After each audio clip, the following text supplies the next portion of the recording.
ឥឡូវនេះខ្ញុំកំពុងតែស្ថិតនៅក្នុងបរិវេណកន្លែងទទួលភ្ញៀវនៃ Villa Queen អញ្ចឹងចង់ដឹងថាក្នុងបរិវេណកន្លែងទទួលភ្ញៀវនេះខ្ញុំអាចថតបានប្រមាណ angle ហើយ style អ្វីខ្លះតោះទៅទស្សនាដល់គ្នា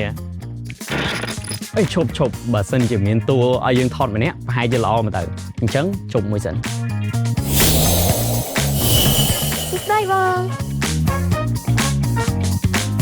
សម្រាប់បន្ទប់ទទួលភ្ញៀវនៃ Villa Queen នេះគឺមានសភាពធំទូលាយខ្លាំងមែនទែនហើយអ្វីដែលពិសេស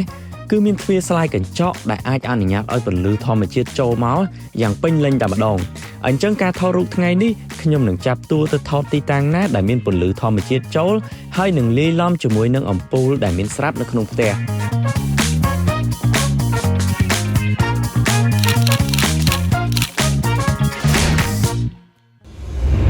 ឥឡូវនេះមកដល់បរិវេណទទួលទានអាហារម្ដងអញ្ចឹងចង់ដឹងថាខ្ញុំអាចចាប់នៅមុំណាខ្លះហើយបានសកម្មភាពអីខ្លះនៅបរិវេណទទួលទានអាហារតោះ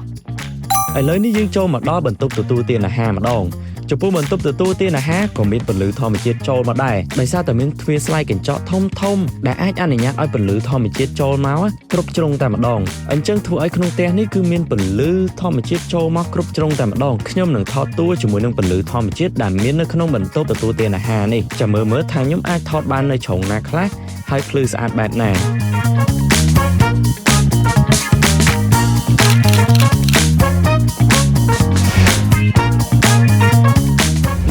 ក្នុង Villa Queen នេះគឺមានពន្លឺធម្មជាតិចូលមកគ្រប់បន្ទប់តែម្ដងមិនថាបន្ទប់គេងបន្ទប់ធ្វើការ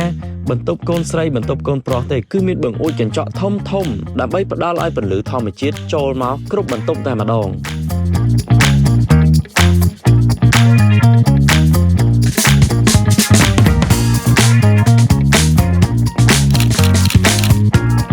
ហើយចំពោះបរិវេណខាងក្រៅវិញយើងមិនបាច់និយាយពីពន្លឺធម្មជាតិទៀតទេគឺថាបរិវេណធំទូលាយជាមួយនឹងការដេករុក្ខជាតិយ៉ាងស្រស់ស្អាតតែម្ដងអញ្ចឹងការថតរូបរបស់យើងក៏ស្អាតដូចគ្នាថតទៅជ្រុងខាងណាក៏ស្អាតដែរនិយាយរួមទៅអ្នកដែលចូលចិត្តថតរូបនៅផ្ទះគឺថាអូហូយ Villa Queen នេះគឺអត់ខ្វះកន្លែងថតទេ